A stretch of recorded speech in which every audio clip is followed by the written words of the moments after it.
ప్రమాదం ఎటు నుంచి వస్తుందో ఎవరూ ఊహించలేరు. రోడ్డుపై వెళ్లేటప్పుడు మనం జాగ్రత్తగా ఉండాలని పోలీసులు పెద్దలు ఎంత మొత్తుకుంటున్నా కొందరు నిర్లక్ష్యంగా వ్యవహరిస్తూనే ఉంటారు. తాజాగా బెంగళూరులో జరిగిన ఓ భయంకరమైన రోడ్డు ప్రమాద వీడియో చూస్తే అమ్మో ప్రమాదం ఇలా కూడా వస్తుందా అని ముక్కున వేలేసుకోక తప్పదు. బెంగళూరుకు చెందిన ఓ వ్యక్తి బైక్ మీద రోడ్డుపై వెళుతుండగా అకస్మాత్తుగా అతడి తలపై ఎండిపోయిన చెట్టు కొమ్మ పడింది. దీంతో ఆయన ఒక్కసారిగా బైక్తో సహా కింద పడి గాయాల పాలయ్యాడు. బెంగళూరులోని రాజాజీనగర్ రామ్ మందిర్ రోడ్డు సమీపంలో ఈ ఘటన చోటు చేసుకుంది.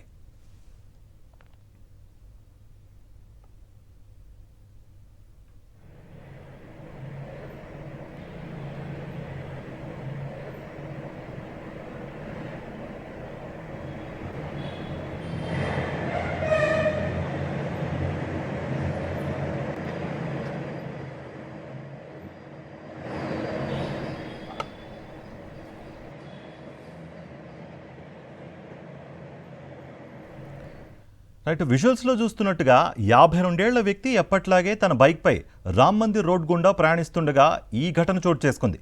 ఎవరూ ఊహించని విధంగా పైనుంచి భారీగా ఓ ఎండిన కొమ్మ నేరుగా అతని తలపై పడింది.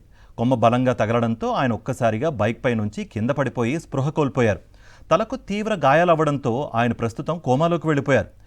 ఈ ప్రమాదానికి సంబంధించిన దృశ్యాలన్నీ అక్కడే ఉన్న ఓ సీసీటీవీ కెమెరాలో రికార్డ్ అయ్యాయి. ప్రస్తుతం ఈ వీడియో సోషల్ మీడియాలో వైరల్గా మారడంతో నగరవాసులు తీవ్ర ఆందోళన వ్యక్తం చేస్తున్నారు. ప్రమాదకరంగా మారిన ఎండిన చెట్లను కొమ్మలను తొలగించకుండా నిర్లక్ష్యంగా వ్యవహరిస్తున్న మున్సిపల్ అధికారుల తీరుపై స్థానిక ప్రజలు తీవ్ర ఆగ్రహం వ్యక్తం చేస్తున్నారు. మరిన్ని అప్డేట్స్ కోసం ఛానల్ను సబ్స్క్రైబ్ చేయండి. నోటిఫికేషన్స్ కోసం బెల్ ఐకాన్ పై క్లిక్ చేయండి.